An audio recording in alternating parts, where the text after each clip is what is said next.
What is up, everybody? This is Scott Melker, and you're listening to the Wolf of Wall Street's podcast.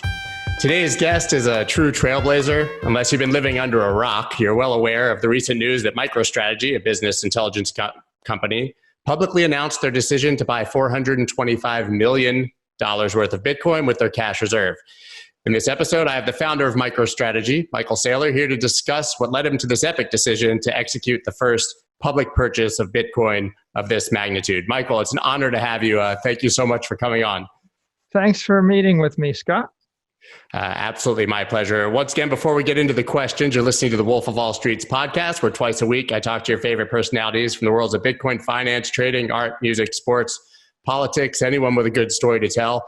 This show is powered by Blockworks Group, who have a network of podcasts, over 20 of them.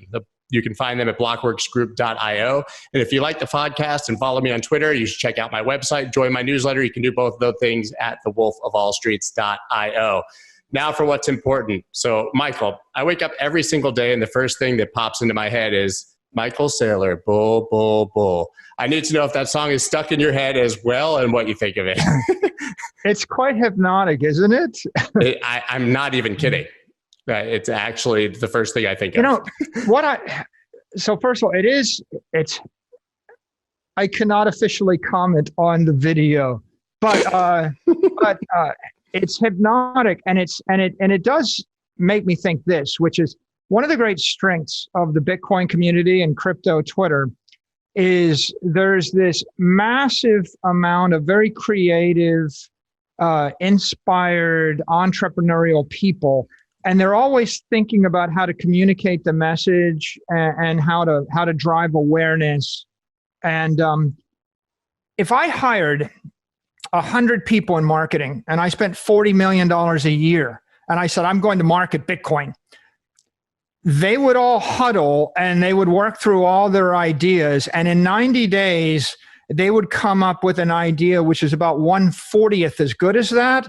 It would get knocked down by the lawyers.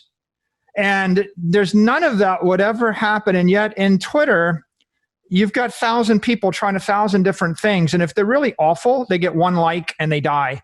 And if they're, there's no guarantee. We don't know that someone else didn't create their own video. It's just you didn't see it. So someone gets together with somebody else. They produce something. They want to send a message. It picks up steam. It goes viral. It gets 600,000 views. Right? And it happens in 24 hours while you're sleeping. And that's the real power of decentralization and the hive mind and the cyber swarm. And it's just awesome. I mean, you're squarely entrenched in the Bitcoin community now. There's no question about that. I mean, what do you make of the community as a whole, the anonymous, obviously there's a huge anonymous population there. Do you think that it will contribute to pushing Bitcoin and crypto forward? Do you think that there are parts of it that hold it back? What are your opinions on the community as a whole as you see it? I think the community is such an awesome asset to Bitcoin. It's the best discovery of the year for me. That's awesome. It's probably my favorite discovery of the year 2020. There's a lot of things that happened in 2020 that resulted a lot of pain and unpleasantness and tragedy for a lot of people. And I don't want to talk about them. But one thing that I discovered that I find a source of joy is crypto Twitter. I think they're the most creative people I've pretty much ever seen. Sometimes you'll look at some of these tweets and the responses and the memes, and you just start laughing so hard. You just can't stop laughing.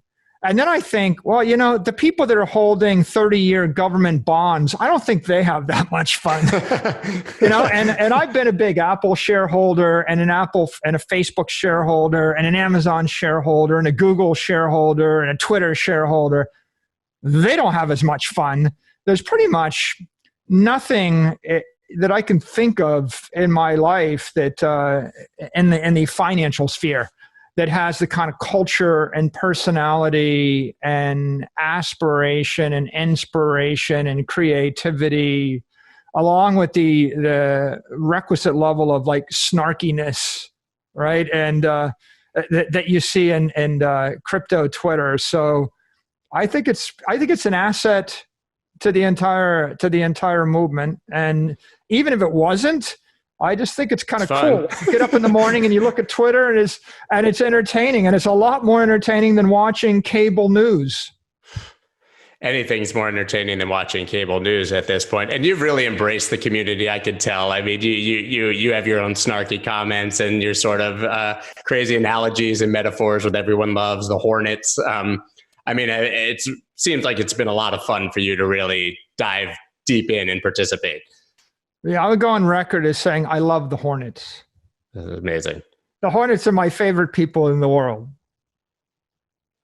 Yeah, it's really awesome. So why do you think that this community or Bitcoin brings people together in this manner that those other assets that you talked about don't? Why do you think there's this inherent passion for it within this community and hopefully the wider world soon? Yeah, something I tried to explain to Keith the other day when I said, don't you have anything you love? Right?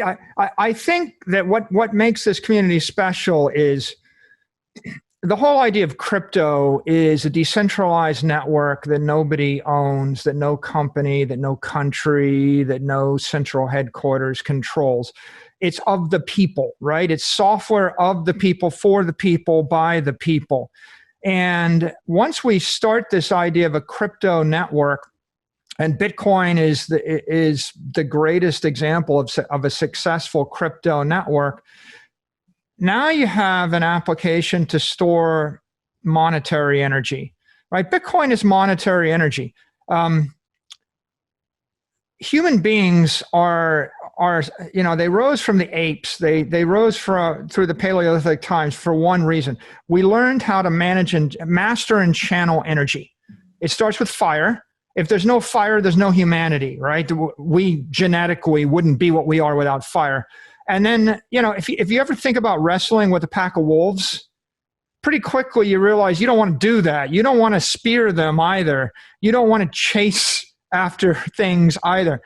You have to master missiles, which is kinetic energy. And then, if I'm dropped 1 million years ago, I'd go find a river, dam the river, create a pond, let a bunch of fish swim into the pond, and I would do my fishing by reaching down in the pond, grab a fish, cook it. That's hydraulic energy.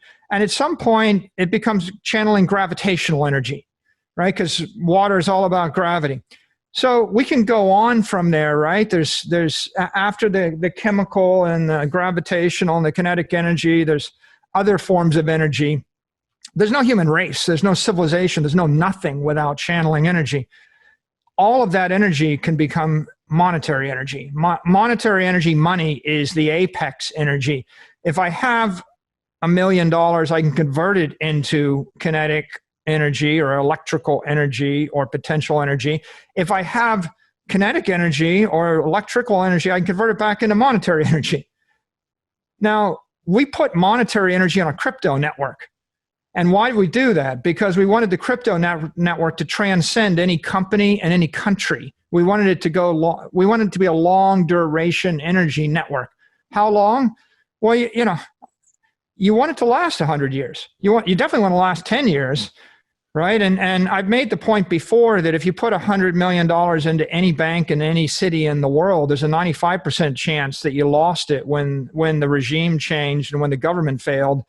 And there's a 100% chance that you lost 90% of your purchasing power because gold miners keep producing more gold.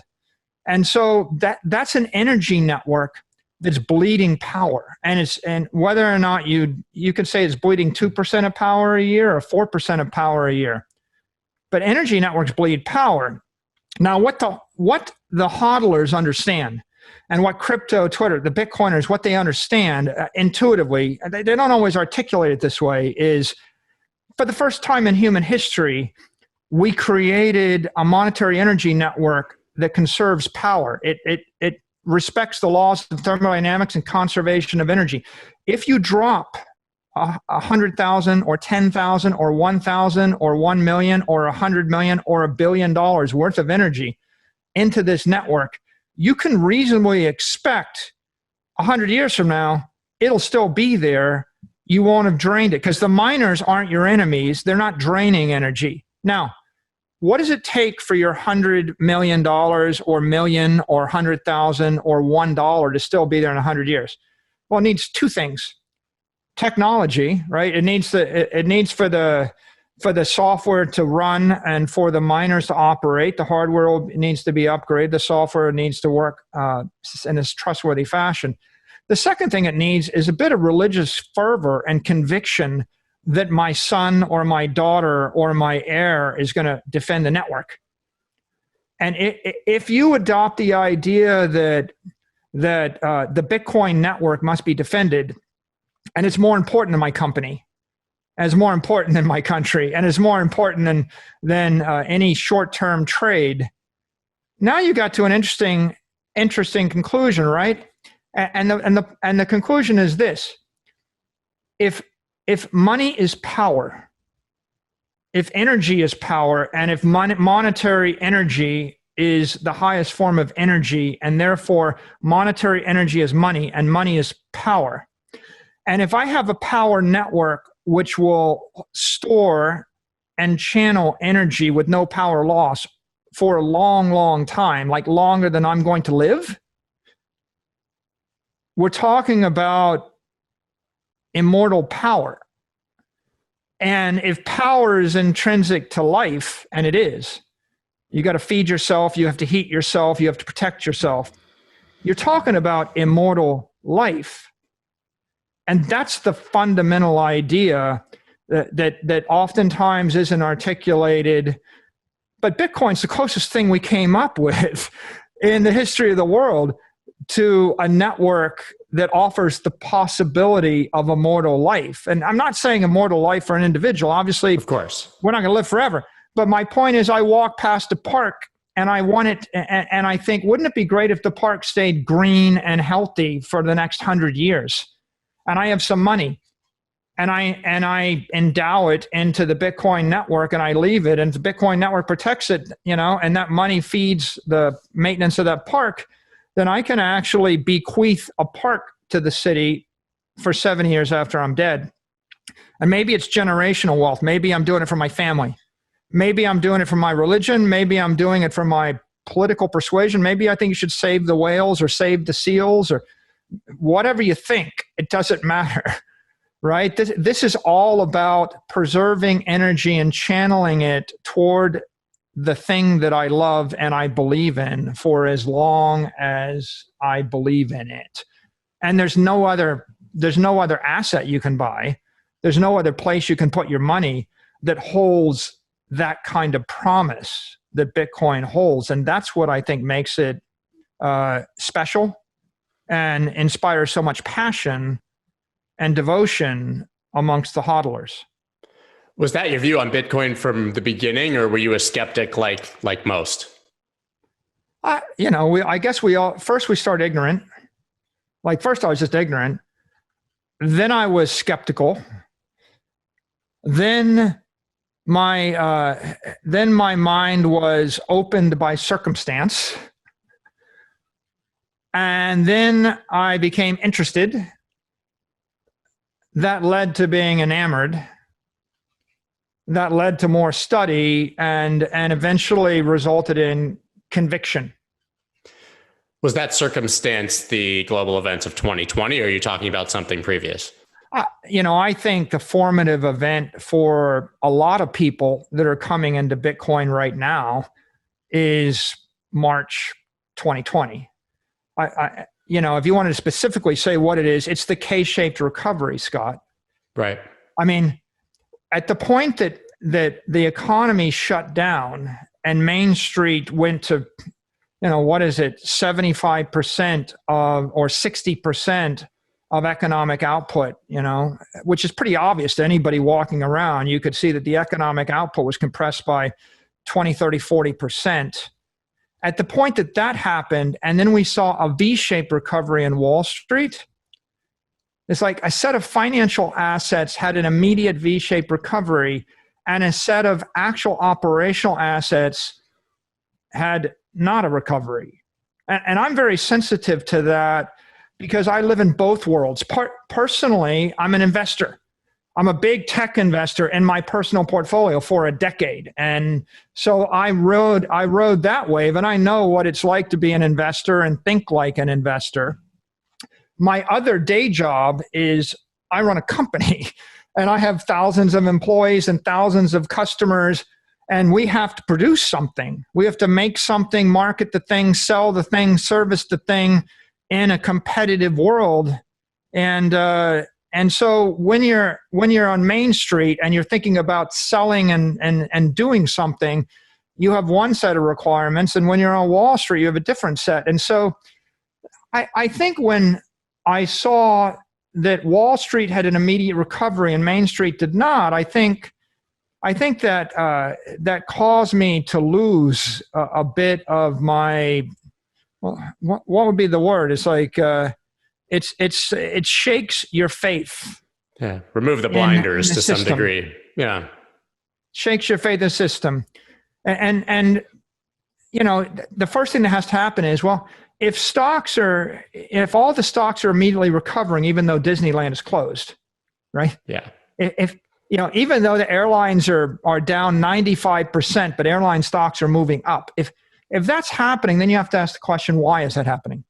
And that leads you to start to focus upon the role of central banks in Wall Street and the EU and the Fed. And when that happens, you start to question things you were taught, right? I think the greatest pernicious misunderstanding we have in our economy right now is the fiction that inflation is CPI. And I mean, I think this is the mistake, you know, that Keith, you know, and Hedgeye makes. And I try to point out to him, you know, he's got a quad 4, and the quad 4 is based upon inflation going down. And the problem with that is, well, CPI is not inflation. CPI is a fiction. And everybody in the world, or at least I would say 90% of Main Street, they talk about inflation like they understand it, and then they lament that there is none. Okay, well, it reminds me of it's the famous quote from propaganda field, which is, all of our focus groups have shown us that we can't tell people what to think, but they've proven that we can tell people what to think about. Okay, so if you really want to drive people off a cliff, then you can't convince them of something that they know to be untrue. But we have the entire world focused on inflation, and inflation equals CPI, and CPI is us tracking a market basket of consumer goods. And in both the US and the EU, that market basket does not include the highly volatile energy and food. Okay? Right. Okay, so first of all, it's like, well, how am I supposed to live my life without energy and food? Okay, like if someone walked in and said, well, Scott, you know, we're going to give you a market basket of things, but there's going to be no energy and no food in the market basket. Exactly how many hours or days am I going to stay alive with that market basket? It's a pretty silly notion, right?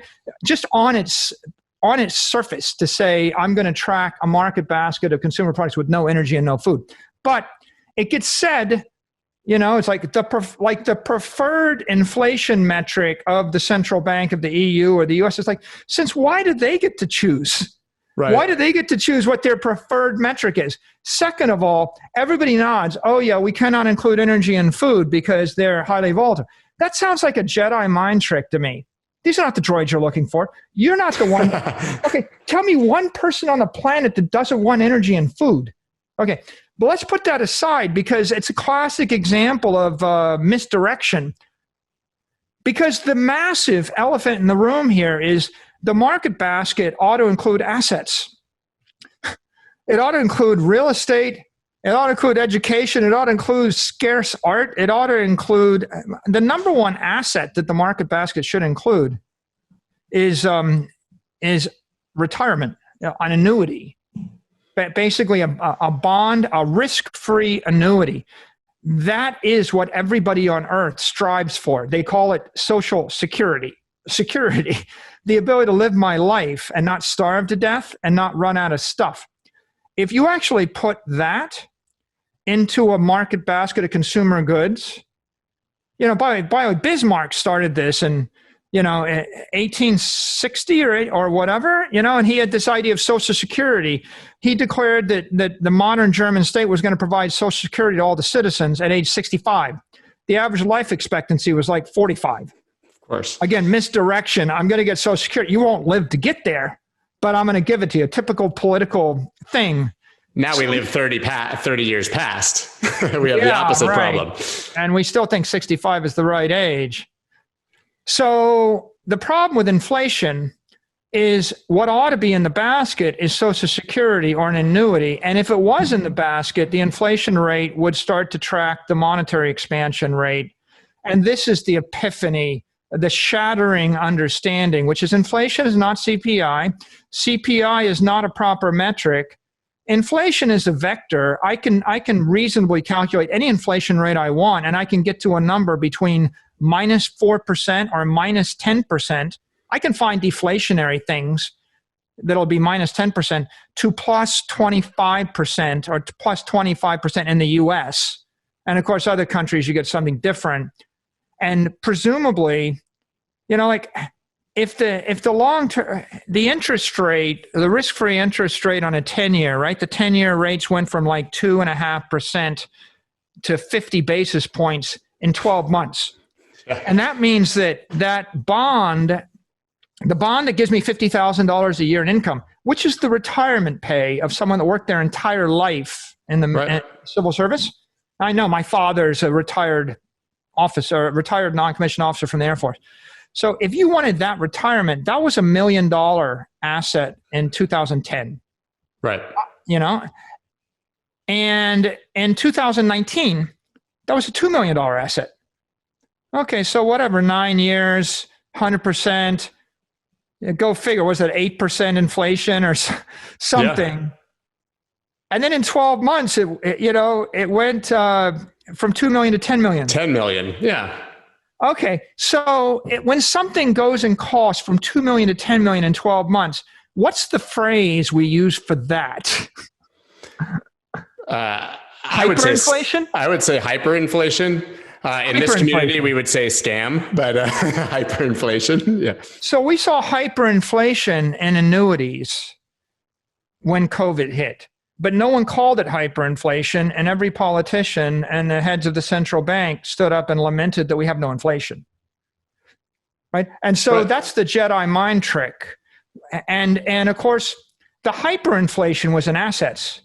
The only way that you can see that a cruise line or an airline that's effectively grounded and for all practical purposes bankrupt, it's got like I looked at this in March, and there's kind of two types of people, I guess, in the world. There's the people that look at it, and in the first 30 seconds, my brain clicks forward 10 years, and I extrapolate everything that's about to happen for the next decade in the first 30 seconds.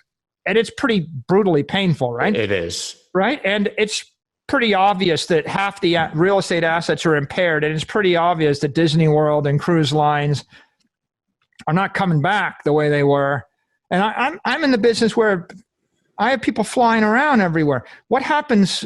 We had $30 million worth of travel, events, marketing expenses. Not only did they go away, they were denied. Like I couldn't have had them if I wanted to. Right. It wasn't discretionary. It was like, welcome to the world of you have no choice. Okay, so what happens when you can't have an event and you can't go there if you wanted to? Well, the next thing that happens is in 4 hours, you go from from hating video conferencing and thinking it's garbage to discovering it to Zooming. And it doesn't take very much longer before you got yourself a nice microphone and an HD camera. Yep. Right? Because that's about the price of like a quarter of a plane ticket to Europe or something. So, I think that what happens next, it's like, oh, my customers will want to meet with me via Zoom. And by the way, they won't meet with me without Zoom. Oh, and by the way, I couldn't have a marketing event if I wanted to. And then, I don't really want to. And then everybody, this all happens in like a day or 2 days or maybe a week or maybe 2 weeks. So then there's the part of the world that's thinking, yeah, well, when we get back to the way it used to be. There is no way it used to be. Okay, well, so if it doesn't go back to the way it used to be, then that means that you probably got 4 times as many commercial airlines as you need. Forever. Mm-hmm. At least for a decade. It means that you start to see these headlines like such and such airline grounded half of their fleet and decommissioned them permanently. So you're either living in that world where you come to grips with this, which is there's going to be a new normal, and it's going to have profound consequences on everything we do for at least a decade. I can't see more than a decade. Maybe somebody invents like a sugar cube that gives you infinite energy and another bubble that makes you immune to all pathogens, right? There might be some massive breakthrough, but for the next decade, I don't think so. I think we're probably living in the world that we see right now, and that world has pretty profound consequences that aren't that hard to calculate. And once you calculate them, then you conclude that there's an irrational response between, or there's a very disjointed inflation rate between assets and between consumer goods, and that jarring realization that the K-shaped recovery is a surprise 6 months afterwards, right? Not a surprise to anybody that thought about it. Like, you could have calculated a K-shaped recovery mid-March. Like it's just a brutally painful thing to watch it, but it's pretty obvious to, I think, a lot of people fairly early on that there's a K-shaped recovery coming. Now, if there is a K-shaped recovery, the implication is that the war on COVID begats a war on currency. And the war on, Trotsky said, you may not be interested in war, but war is interested in you. It's like, okay, well, in the world where I think the currency, there's a 2% inflation rate or a 1% inflation rate, I can sit around and not pay much attention to it. But in a world where there's obviously something else going on, what happens next is you're jarred out of your apathy or out of your comfort zone, and you start to search. And what do? I discover the Bitcoin community. I mean, you knew this, right? The Bitcoiners knew this. There are certain people that are sensitized to certain insights. If you're an Austrian economist, and if you're concerned about digital scarcity, you figured it out earlier. And the OG Bitcoiners, they saw it. I mean, Satoshi's sensitive to this 10 years ago. Well, okay. This was born out. I mean, Bitcoin, you can argue, was born out of this happening last time, out of the global recession, out of the events of 2007, 8, 2009. And now you're seeing it again. So I've made the argument that it was born from that crisis and is maturing during this one, because anyone who missed it the first time, you have to put blinders on not to see it this time. Thomas Kuhn in The Structure of Scientific Revolution, which is like the seminal work on how paradigm shift. How do people embrace jarring new ideas? He says there's 2 ways. One is the old guard dies. You just got to wait for the new generation. Your parents don't get Snapchat, the kids get Snapchat. Parents don't get whatever, the kids get it. Okay, so that's one way, and that takes 30 years, 40 years. The other way is a war, and when the World War II, when there's a war and it's a life or death thing and you don't have a choice, you're either going to die or you've been forced to by circumstances, that's another point at which people embrace paradigm shift. And so I think that what we've got is a COVID war that created a currency war that has been a jarring come to Jesus for a lot of people that didn't have a need to address the subject. If you're sitting on a position of Apple and Amazon and Facebook and Google from 2010 to 2020, how do you think you feel about the world? You have any problems with the way it's working out? No, it worked out for you.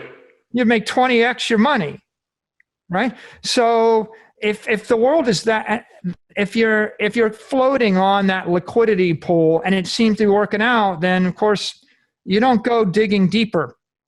when the world comes to the jarring halt and everything starts to look irrational, and you've got a delamination between the reality on Main Street and the perception on Wall Street, if you're honest, if you're an honest thinker and you're honest to yourself, or you're truthful, or at least you've still got something going on here, you have to question your premises. And so that question, the premises, leads you to things like the Bitcoin standard. And that leads you to the expansion of the monetary supply of 7% for the past decade. And that leads you to ask the question of what's the monetary supply going to expand at in the next 5 years? And that leads you to a question of what is the definition of currency? And currency is blood, and blood carries oxygen, and oxygen is energy. And if I suck the oxygen out of your blood, I will kill you. If I march you up Mount Everest, up 20,000 feet, I will simultaneously freeze you to death and suffocate you. And an engineer knows this. I'm an aeronautical engineer. It's adiabatic lapse. If I take you up 50,000 feet, the temperature drops 150 degrees from sea level. You're minus 80 below sea level. If you jump minus 80 degrees below Fahrenheit, if you jump out of the airplane, if you don't freeze to death first, you'll suffocate. Right. Not good. Now, what's happening when the Fed is pushing 15% more currency into the system? They're in essence expanding the chamber, and they're sucking 15% of the energy out of each unit of a dollar. And so if I do it 3 years in a row, I've sucked 15% of the energy per year, 3 years in a row.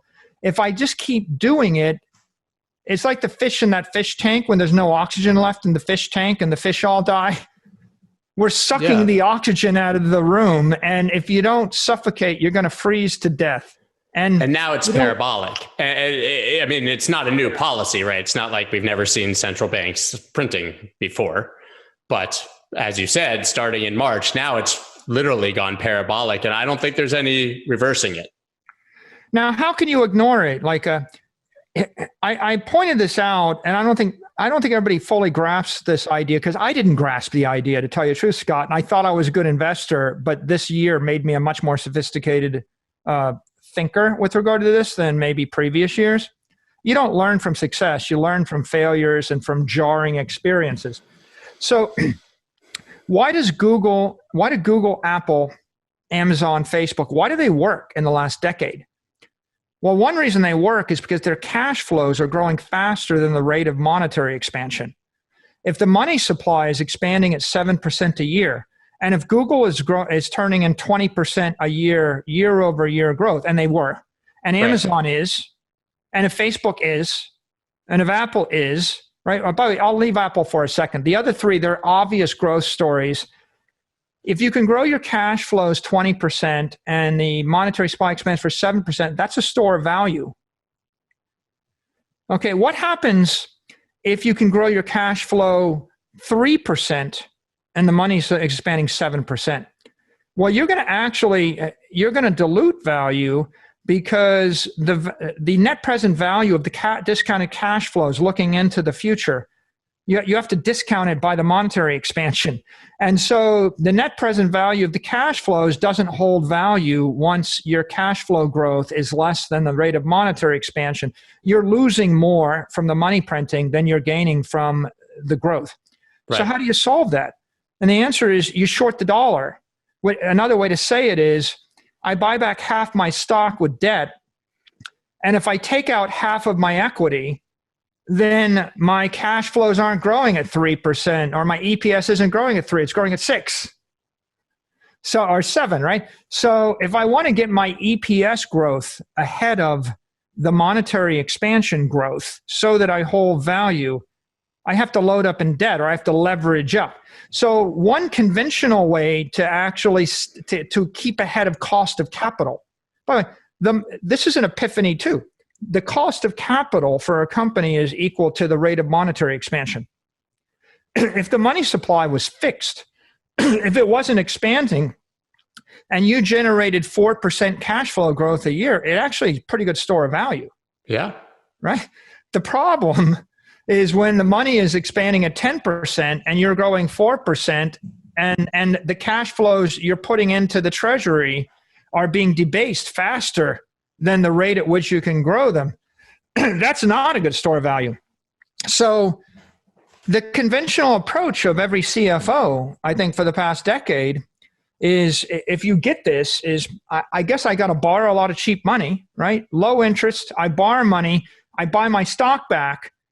And the critics would say, oh yeah, they're just buying their stock back to manipulate their stock up. But what they don't get is when someone's sucking all the oxygen out of the room, like if the Fed is sucking the oxygen out of the room by expanding the money supply, then you have to push back on your capital structure to make the room smaller again. So I've got 10 million shares and the Fed expands this way by a factor of 2. If I can cut my share count in half, I can maintain the oxygen level, and oxygen is store of value, is energy. So it's not an irrational thing for a company to leverage up, but it is a dangerous thing. They're forcing everybody out on a limb because I have to decapitalize my company in order to not suffocate. And by the way, so that takes us to Apple. The reason Apple is working is because they're buying their stock back aggressively with debt, with cash and with debt, right? Go look at the Apple balance sheet. Yep. They borrow a lot of cheap money and they funnel all their cash into it. Their cash flows are not growing faster than the rate of monetary expansion, but they got the combination of a marquee asset where people think they're too big to fail. You can't replace them. Plus, they're doing some intelligent things on the balance sheet. And so what you've seen in the past 12 months is people stampeding into big tech as a store of value. Right. Tech stocks. Sick of paying ridiculous fees to trade crypto? It's time you try Voyager. It's hands down my favorite place to buy and trade crypto, and it's a 100% commission free. Voyager gives you easy access to more than 40 top crypto assets, and you can instantly transfer cash from your bank account so you never miss a trading opportunity. Even better, you can now automatically earn interest on your crypto holdings. Currently, they're offering 6.5% interest on Bitcoin and 9.5% on USDC. Yes, you heard that correctly, 9.5% interest. And there's no limits or lockups, which means your funds always stay liquid. Find out why so many people are making the switch to Voyager. Visit investvoyager.com or search for Voyager on the iTunes or Google Play Store and get $25 in free Bitcoin when you use the promo code SCOTT25. That's SCOTT25. I want to take a moment to talk about our sponsor, Electroneum, and their amazing new platform, Anytask.com, a place where freelancers can finally be paid for their work without needing a bank. Freelancers match directly with potential clients and receive ETN as payment. Even better, ETN can be spent in over 2,000 physical and online locations worldwide. A lot of companies talk the talk of mainstream adoption, but Electroneum is truly walking the walk. They're banking the unbanked worldwide and offering opportunity to those who lack access to the resources that many of us take for granted. In the next few months, they're also adding more in-app purchases, including local food and supplies, paid TV, gaming, gift cards, and much more. If you'd like to learn more, head on over to electroneum.com. That's ELECTRONEUM.com. I mean, technology is inherently deflationary, right? So it makes some sense there. It's interesting. I've never really heard that perspective on buybacks. I think, as you mentioned, the common perception on buybacks is it's to inflate stock, pay dividends to stockholders, pump the price. But isn't there a fine line there where part of it makes sense for your balance sheet, but most of it maybe is irresponsible? Airlines not having enough cash reserves to survive for 2 weeks. Well, they're in this awful situation where if they don't buy back their stock goes to zero.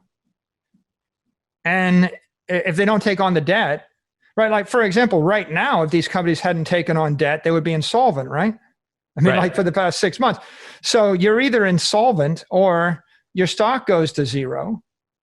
And if your stock goes to zero, that creates another parade of horribles. So, I mean, what's the culprit here, Scott? I mean, the real culprit is the central bank. Look at your room. If I go into your room and I start sucking 15% of the air out of your room, how long are you going to stay there? Not very long. I'm going to need a bigger room. And it's like, what if I put a crypto a crypto tank or a crypto scuba, a breather, right? A crypto regulator that was pumping oxygen there in the corner. And I said, well, Scott, this is my new thing. It's crypto oxygen.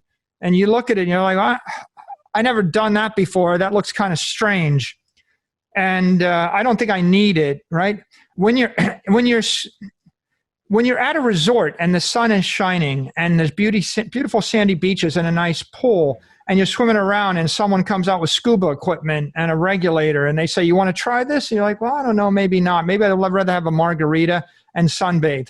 If I pick you up and I drop you in the middle of the ocean and I strap you with a 200-pound weight and you go down 50 feet and you've got like 2 minutes to live, and then I throw the scuba gear in there with you and I say, you want to try this, Scott? At that point, it goes from being a, discretionary, luxurious, but it's a speculation when you're in the resort. It's not a speculation when you're 50 feet below water. Of course. And it's not a hedge, right? That's why I say, like, if you're looking at someone with $10 billion that doesn't care, they can look at Bitcoin as a speculation or a hedge. But if you're sitting in a situation where you're about to drown or suffocate, like maybe hyperinflation in Argentina or Turkey, or if you're just sitting at 500 million in cash and you're about to lose 15% a year for the next 5 years, it doesn't necessarily look like a speculation or a hedge anymore. It looks kind of like, scuba gear. It does. And when you say that these companies are forced to short the dollar effectively, is that your aha moment where you say the best way for me to effectively short the dollar is to buy Bitcoin en masse? Well, your two choices are you either got to buy Bitcoin or short the dollar, right? And I looked at it and I was like, well, what would we could buy back $500 million worth of our stock, cut our share count in half, and double our EPS. But on the other hand, the problem with that, Scott, is if you're selling a bunch of stuff in USD, and if the Fed keeps debasing the USD by 15%, can you raise your prices by 15%? And can you give me an example of a company that can raise its prices by 15% a year for the next 4 years? Yeah, it's obviously impossible. Well, so then you have to increase your user base by 15% on a zero variable cost offering every year for the next 4 years. Name me a company that can do that. Especially when everybody else is tightening their belts. So it's not like there's this grand expansion of new potential customers who are flush with cash and looking to spend, right?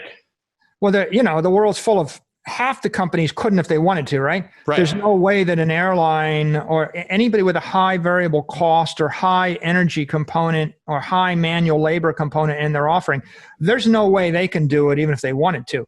And then the ones that have zero variable cost, the pure tech, pure software networks, well, their strategy is, I got to expand my user base, which means I get very aggressive about giving away stuff for free or driving the price down. Okay, well, that creates a winner take all, and Facebook and Amazon and Google and Apple crush everybody, which is kind of brutally painful if you're competing against them. But even while they're crushing everybody, it's not clear to me that they're going to grow their cash flows 15% or 20% a year for the next 4 years. In fact, I don't believe they will, right? I think that, is Apple growing its cash flows 20% for the next 4 years? No. Right? And so you have $250 trillion worth of assets out there looking for a store of value.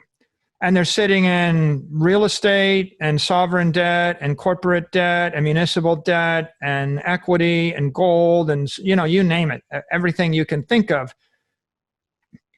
And a lot in cash and cash equivalents.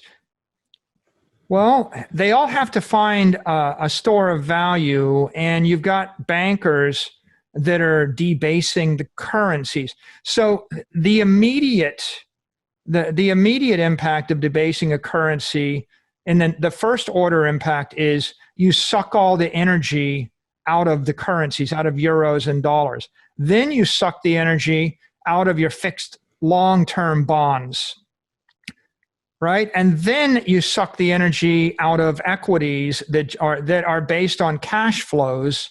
I mean, the textbook definition of an equity, it's the discounted value of the sum of the cash flows ad infinitum, right? Right. So you suck all the value out of that because the discount rate's got to be the risk-free return plus the risk premium. Okay, so if big tech is risk-free equity, let's just say they're monopolies and they're risk-free and it is impossible for you not to buy from them. If they're risk-free equity, then the discount rate becomes the monetary expansion rate. So I guess here's a question for you, Scott. What's your estimate of the rate of monetary expansion for the next 4 years in the United States? I mean, I can't give a specific estimate, but all I can tell you is that from looking at any chart or any rational thinking is that it's going to be parabolic. As I said, if it was 7, it'll be 15, then it'll be 25, then it'll be 35, and then it will be... So my premise was it's like 15% a year for 3 to 4 years. You have a more pessimistic view than me. If it's really parabolic... I do, because what indication do we have that it will remain fixed for 3 to 4 years based on what we're seeing from the Fed? Now apply a parabolic discount rate to the valuation of every equity. Right. Name me a company, name me an equity that's value is not based upon the forecast of its future cash flows. Tesla? And by the way, you know the way you get to an equity that's value is not based on its future cash flows is you have financial assets on the balance sheet. If Apple owned if it owned $200 billion worth of the S&P 500, then you could say maybe its value will track the index, right? If Apple owned $200 billion worth of Bitcoin, now that's interesting, right? So MicroStrategy is, it's a company, and part of the company is based upon our expectation of our future revenues and that's one. And then our future cash flows, which is a function of how well we manage our cost structure, that's 2. And of course, if we dramatically improve our product and make it 100 times as accessible and we grow it, that's 3. So I can lean on the cost structure, I can lean on the product, right? And I can lean on the sales and marketing strategies. So those are things I can do. And the success of that over the next decade, or your forecast of that, gives you one number based upon what you plug in as your discount rate. And then the other part of it is the balance sheet, which is, okay, so I own $500 million worth of Bitcoin. Now, what's your opinion of that? And those 2 elements, the balance sheet plus the P&L, are going to drive your opinion of the equity.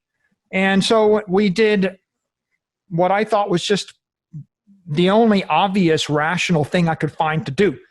Right.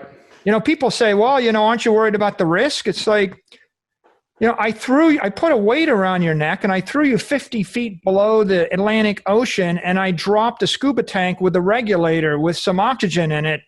Okay. And you've never used the regulator and you're not sure who packed the oxygen. And for about 15 seconds, you might obsess over that risk. And then at some point when you need the oxygen, you're going to do this.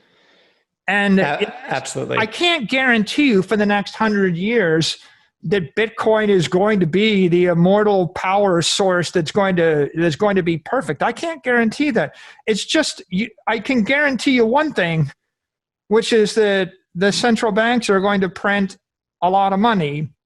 And at some point, you have to balance the obvious 100% likely risk in front of your face with the ineffable potential theoretical, if I have to hear one more frickin' crypto Twitter person tell me, aren't you concerned about quantum computer attacks? It's like that.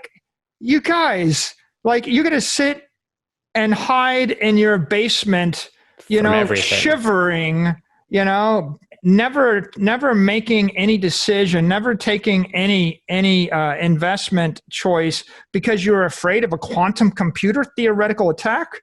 Well, let me tell you what I think when I hear those things. I think if some dude ever does invent the all-powerful quantum computer that can crack anything, we got bigger problems. They have the option to start a war, topple a government, destroy and kill anybody or anything, take anything they want from anybody they want. You think they're really going to bother to try to take 0.1% of the wealth in the world when they could have the other 99.9%? And by the way, why would I bother to take the 250 trillion of assets when I could just murder everybody or control everything or make myself God? I mean, like, yeah, it's like there are people that have more power than billionaires, right? They run countries. And so, yeah, I'm not concerned about the dude with the atomic overthruster magic genie that can do anything, because I think that when you have infinite power, there's other things that are more interesting to do with it. And of course, nobody's a shareholder of Apple or Amazon or Facebook or Google gets up in the morning and says, oh my God, I got to sell my Apple stock because someone might invent a quantum computer. If you had a quantum computer, do you realize you could crash the Facebook network? Do you realize you could hijack the Facebook network? Do you realize you could hijack Donald Trump's Twitter account and declare war on the Soviet, on the Russian Empire and launch nuclear missiles? Apparently you can do that now by just guessing his password, apparently. We read recently that somebody hacked him last week by guessing his password. So yeah.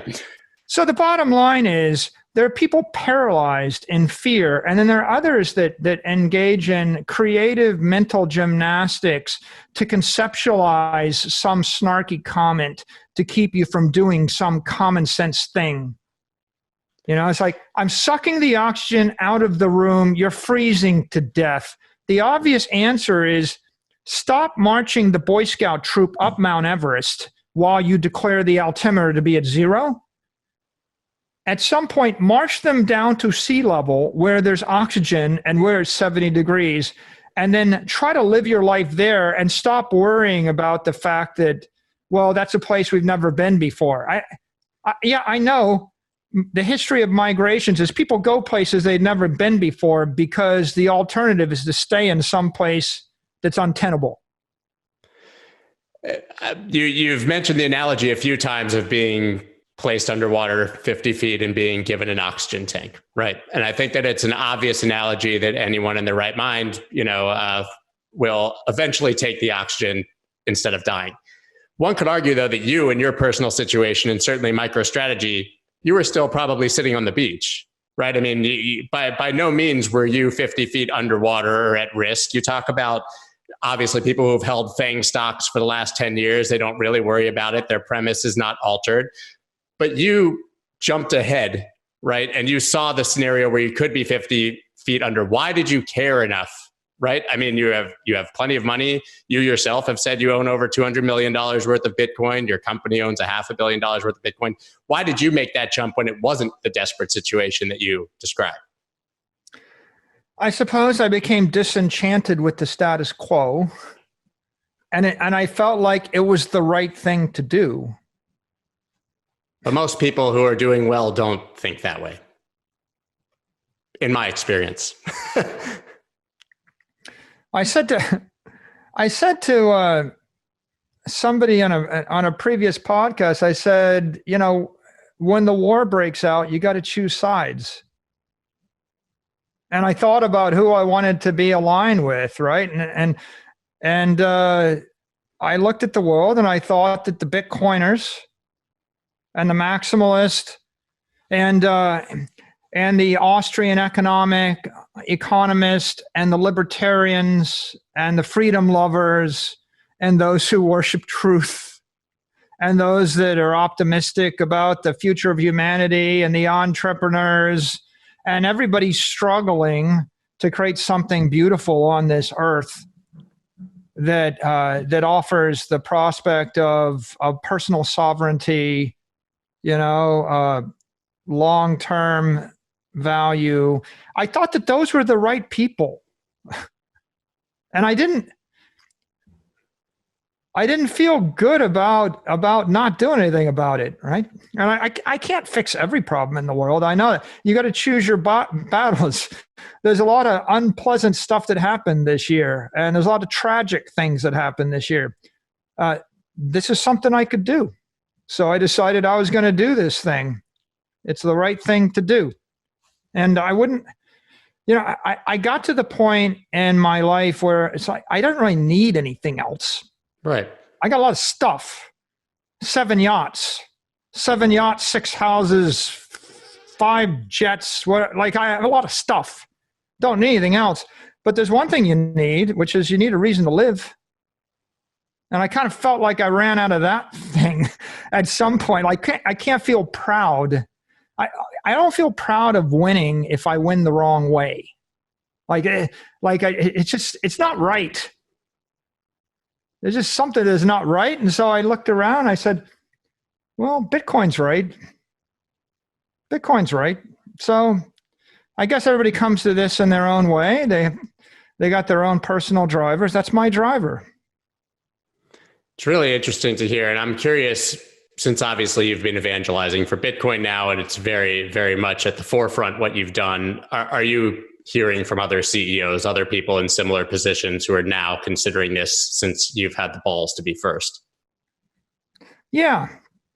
I didn't do it because I thought, well, if I do it, other people will follow, or I didn't do it to go to them instead of doing it. It's like I say to you, if I turn the temperature in your room down to 30 degrees and then I start sucking the oxygen out of the room, at some point, aren't you going to get up and walk out of the room into the sunlight?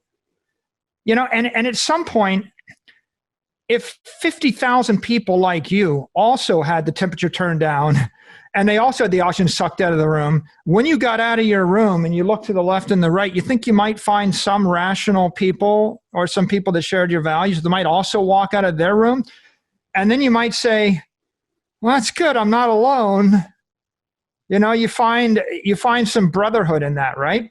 So, the truth is, I'm really delighted at the people I've met, right? I've met some great people, and to the extent that we can make other people comfortable of breaking out of that traditional mindset and moving to the new world, then yeah, I would do it. Like, for example, we bought Bitcoin as a publicly traded company. It wasn't easy. I could have just not. I could have just bought it privately. It's a lot easier to make the decision as an individual person. I could have done it privately. It was, believe me, 50 times harder. For a public company to do this, you've got to get sign off of the officers, the directors, the auditors, the lawyers, and the public investors, right? And you have to, it's very intricate to do that. But by the way, first of all, I thought it was the right thing for my shareholders. Right? It's not the, it takes a bit of courage to do it, and you have to take a bit of risk to do it. And I could have done nothing and not been criticized. If I'd done nothing, I would not be criticized. No one thought about it, but it wouldn't be the best thing for the shareholders. And at some point, you have to have some courage of conviction if you're going to lead. And I am a fiduciary for all of the outside shareholders in my company. So, you just do the best thing you can think to do for them in a responsible, respectful, honorable fashion. So I thought it was the best thing for them. And I worked hard to communicate it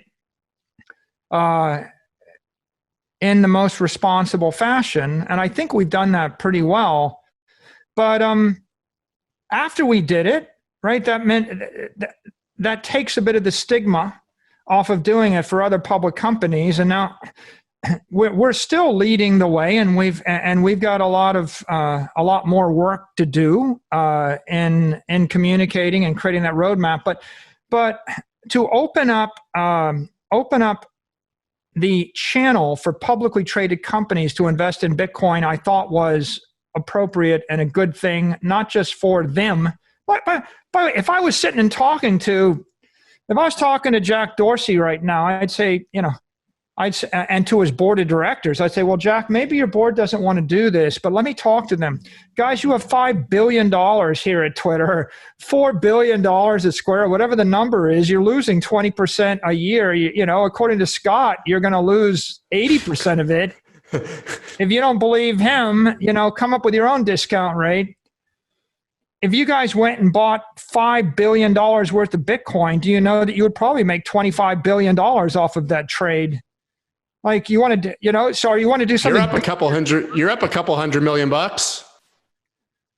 Yeah. I mean, it was, I think it's only been a couple months. What do you think happens if Twitter buys $1 billion worth of Bitcoin? It's the question I ask myself every day. Right after I wake up and hear that song in my head, I start asking myself what's going to happen when big companies start buying billions of dollars worth of Bitcoin. Yeah. So I thought it was the right thing for our shareholders. I think it's the right thing for Twitter shareholders, and it's the right thing for Square shareholders, and it's the right thing for Apple shareholders, because it's the right thing for every publicly traded company, because otherwise you're taking on debt and decapitalizing the company if you do that, right? Or you're sitting on a pile of cash, which is melting at 10 to 15% a year or more. And so you're a fiduciary, you're a treasurer or CFO. What's your choice? You're going to decapitalize the company and make it potentially insolvent? Or you're going to melt your ice cube? What's the point of growing cash flows at 15% a year if your treasury is debasing at 20% a year? You're literally, it's pointless, right? Your entire business is pointless, everything you're doing. And by the way, pointless is hopeless. Right. And so, you know, I repathed hope.com to Bitcoin. I said, Bitcoin is hope. I mean, it's a deep thought, which is you really are hopeless if you don't find a way to channel your energy into a network that doesn't bleed power. Then all of your work becomes hopeless and pointless as long as the central banks are printing at this rate. And so I did it because I thought it was good for our shareholders. I did it because I thought it would be good for other shareholders. I did it because I thought it'd be good for Bitcoin.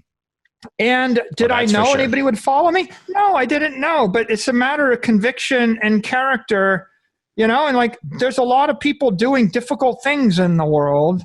And so am I going to sit and cower, you know, in my basement and not when I could? And so I thought I should do it. And then on the personal side, I don't believe you should ask people to take a risk that you wouldn't take yourself. Yeah, it's basic cornerstone of leadership in every profession, in every school of every field of endeavor, at every stage in life, whether you're 6-year-old on a soccer field, whether you're in the military, whether you're in business, whether you're in politics, whether you're in anything, right? For me to ask my public shareholders or my outside shareholders or my officers or directors, my employees to take a risk that I wouldn't take. And I think that the crypto community and the Twitter community, they have been very kind to me, because when I announced that we actually made this investment, they declared, oh yeah, you're Giga Chad, you know, and you're a believer. What they didn't say is, you're betting other people's money. No, it's a lot of my money. I mean, I kind of have 25% of the economic interest in the business. So 25% of it is my money, but 75% of it is somebody else's money. Right. Right. And so they could have said, well, you know, if you really believed, you know, what you say, why don't you put your own personal money where your mouth is? And so the reason that I made public that I had acquired Bitcoin personally is because I wanted to be clear that this is a matter of conviction and character, and also it's just the right thing to do. I wouldn't ask you to take a risk I wouldn't take. And yes, I know that the future is uncertain, and maybe God will come down with his frickin' quantum computer ray gun and point it at the head of every miner and wreck them all. Maybe that will happen, and maybe a meteorite will hit the earth, and maybe every government in the world will simultaneously declare Bitcoin is death sentence. Maybe that will happen. I get it. But on the other hand, I also got to get up and walk through the street, and, you could fall down accidentally while you cross the street, and that might kill you too. And so that doesn't keep me cowering in bed every morning. So you got to take a risk. So the issue is not, is there a risk? The issue is it less risky to do this than do nothing? And then the next question is, am I willing to take the risk myself that I would encourage other people to take? And so when I talk to the hodlers and they're individuals and they're putting their life savings into this, I think they should know that, yeah, I am. I'm in this too. And when I actually suggest that, yeah, I think it's a good thing to hold for 100 years, I'm not speaking on behalf of other outside investors in my company, like I'm going to cajole them into doing it with their money. No, I'm talking about it on my own personal account. This is what I believe. As a public company officer, I have a fiduciary responsibility to the outside shareholders, and I've got regulatory and statutory requirements and all sorts of other things that I have to take into account in all the decisions we make. And that's different than the requirements and constraints on you as an individual. And so I think that one should separate those two things. What gets me is we know the answer, at least we have conviction that Bitcoin is part of the answer, of course, but most people are not going to come to that conclusion. And I wonder what the end game is for your average person who just, remains in the system as it is a victim of central bank policy and never either has the means to buy Bitcoin or just it's never on the radar and they don't care or they don't find another solution. I mean, what is the end game of this central bank monetary policy now, seeing it as an out of control truck, obviously? Well, for the ones in the most extreme regimes where the currency is debasing the fastest, right? The billion people in the developing world, it's pretty tragic. And if you don't have access to convert any of your existing assets into Bitcoin and into Bitcoin specifically, right? Then that's definitely tragic. If you have access, but you don't know to do it, right? Because you're just unaware, that can also be tragic. So I think the best thing we can do is do our best to educate the world. There's a billion people out there that are uneducated, they're ignorant, and they're skeptical. And so you could start on the 1 billion, make them enlightened and enthusiastic. So we just start to work on that. And then the other part of the equation is the on-ramps. And I think it's a good thing.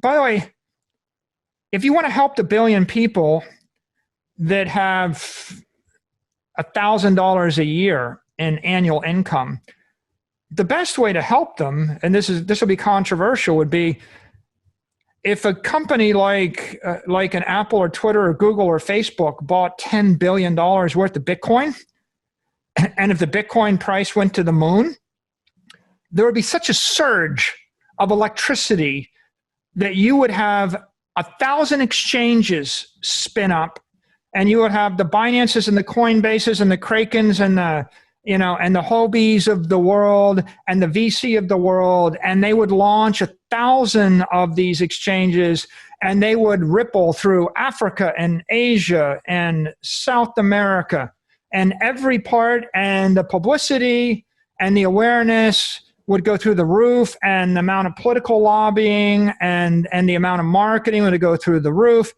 and we would extend the gift of, extend the gift of an instrument of economic empowerment to everyone. You want to make the world a better place? Deliver water as a universal utility, then deliver electricity. Across Africa, I think that people have more access to mobile phones than they do to water and electricity. For sure. And I wrote about this in the mobile wave, right? You put a cell tower within 50 miles of anybody and you get a mobile phone. And if I can put it on the mobile phone, I can give you empowerment. So if I can put a bank on a mobile phone and I can plug Bitcoin into the bank, then anybody has the ability to either receive value or generate value and store value and not have it debased away. But the real issue is you got to develop the ecosystem. And developing the ecosystem it's about, practically speaking, number one, we want large investors to buy into this thing because that'll help. Number two, I don't think we want like extreme dogma. For example, if PayPal deploys Bitcoin to 100 million people in their walled garden and you can't take control of your keys into your cold storage wallet, okay, rather than complain and attack them for doing it, what you ought to say is, PayPal just introduced Bitcoin to 100 million people. And if you're the person that feels so strongly about cold storage on a hardware wallet, well, then you should be happy because you still have a business. Right? You can still go sell that and offer that more secure solution, and PayPal just didn't obliterate your business. So it's actually good for the ecosystem that you have Square or PayPal or anybody else offer a constrained version of this thing, because you know what happens next? Yeah, PayPal is not going to put the cold storage wallet guys and the Bitcoin, they're not going to put the Lightning Network out of business. They're actually going to feed the value in the Lightning Network and cold storage. And you know what else they're going to do?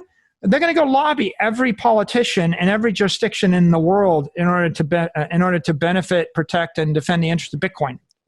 And so the perfect can't be the enemy of the good.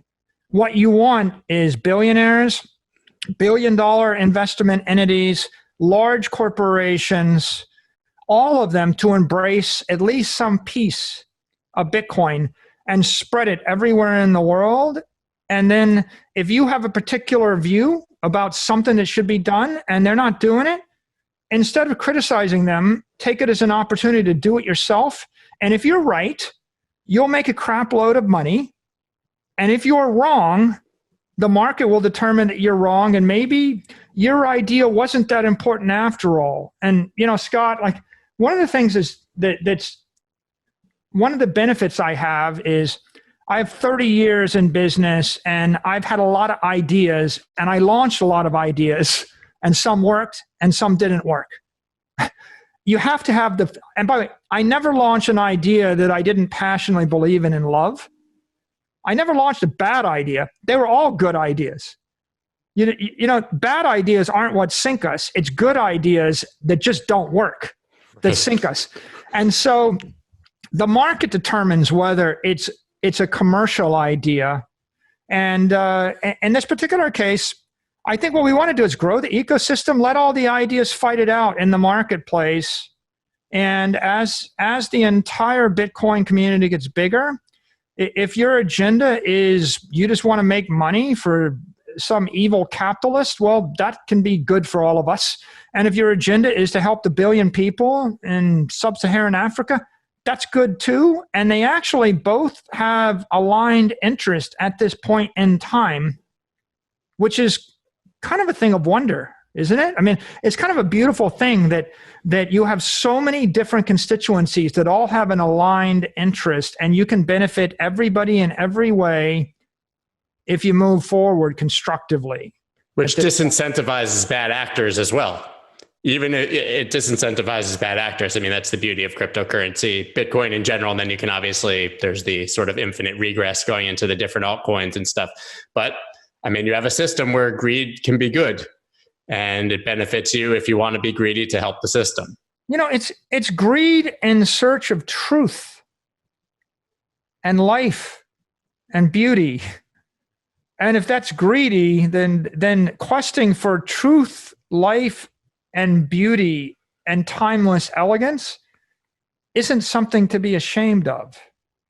By the way, there's one more point that should be made, which is economists think Bitcoin is unique because it's scarce. And in the financial community, it's the scarcest asset. And that is unique in finance.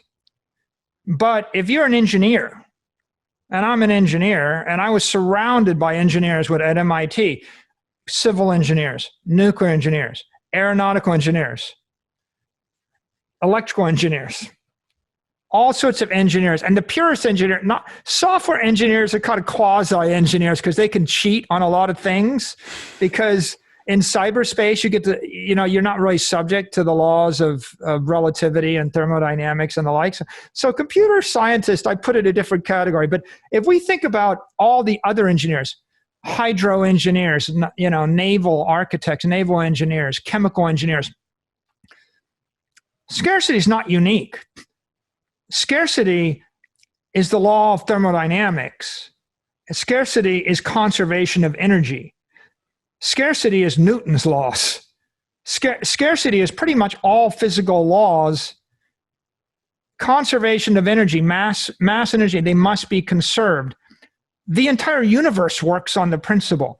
And what follows from that principle is you can't make a machine that works by breaking the laws of thermodynamics.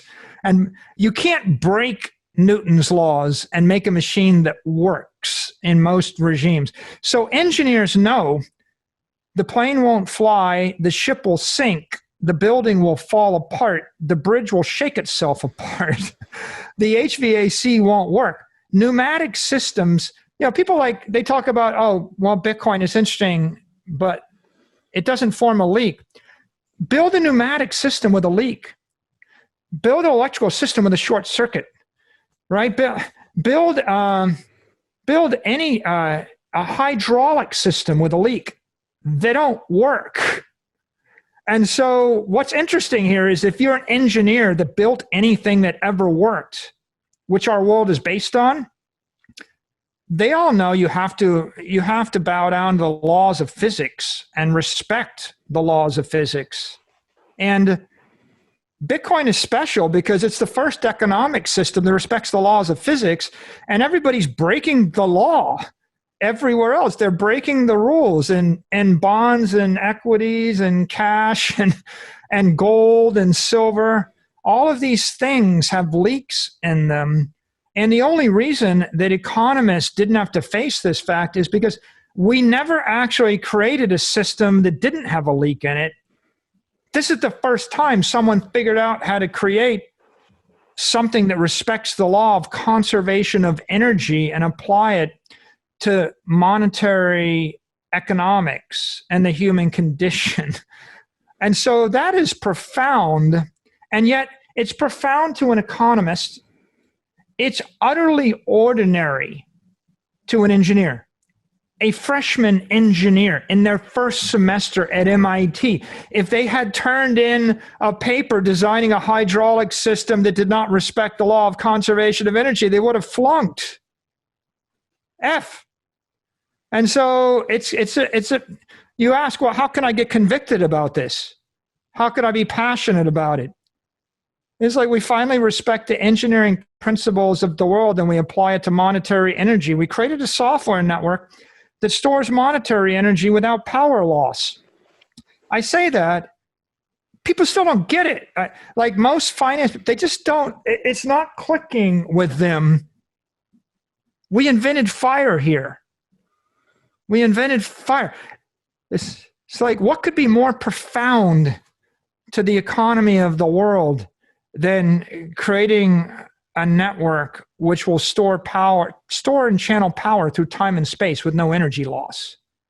And once you understood that, you would do everything you could possibly do to make that work. I was going to ask you how you convinced the board and the lawyers and everybody that this was a good idea, but I think you just showed me in the last almost hour and a half. And I know that we are up against it with time.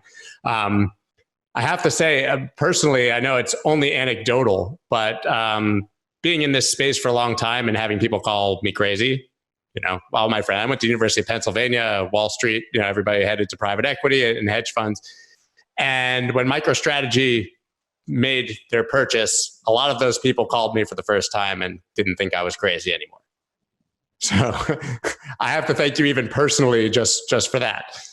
Look, I think it's important for us to evangelize at this point. And I was hoping that I would get public companies and private companies to talk about their belief in Bitcoin when we did what we did. But as of today, when I put out that tweet about my own personal holdings, I'm hoping we'll get private individuals to talk about Bitcoin and to share it with the public, because there's security issues, and people say, well, you should never talk about your crypto. I get it. For 99.99% of the people, they shouldn't. But we need 10 leaders to step up and say, as I said to Keith, I said, what happens when 10 billionaires say, I bought it, I'm not ashamed of it, I'm going to buy more? We need 10 people to say that, not be ashamed of it, because that actually breaks the dam open, and then everybody else feels like, okay, it's okay to follow. This is not an irrational thing. This is a rational thing, and I hope they will. And I hope the cyber hornets go and they start to attack on crypto Twitter. Everybody else that has Bitcoin that's hiding it, we want them to stand up and say, I have it, I'm proud of it. You might want to get some too, just in case it catches on. I think it'd be a good thing if we get some leadership there for everybody. Well, you've led the charge, so hopefully we will see that. I have to thank you once again for taking the time. If you ever feel like you have too much stuff and want to lend out one of those yachts, I'm in the market for borrowing a yacht, in case you're wondering. But so just let me know anytime. I know how to find you. I'm sure you do. Everybody else seems to be able to. Well, thank you so much. I really appreciate the conversation. Honestly, I feel like I could have done this for 3 more hours. So we're going to have to circle back soon and do it again. I'll look forward to it. Thank you, Scott. Thank you, Michael. Let's go.